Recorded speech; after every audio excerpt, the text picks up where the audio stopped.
Ito, share ko lang sa inyo mga boss.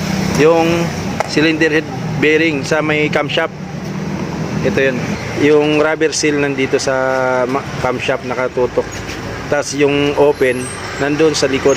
Okay mga boss, demonstrate ko na sa inyo kung paano yung trabaho na itong bearing na to dito sa camshaft bearing. Ayan.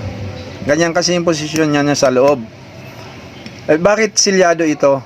Ang purpose kasi niyan mga boss, para isi-sealed niya yung oil para dumaan sa tamang daanan at ma-distribute na niya ng tama.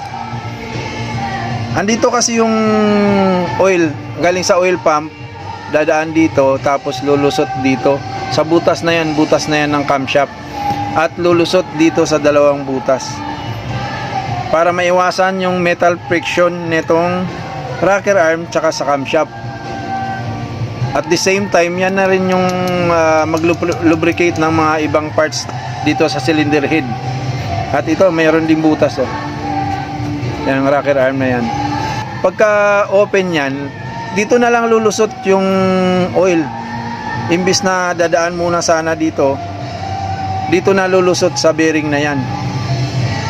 Magkukulang yung supply dito at mabilis masira yung rocker arm nyo. Okay?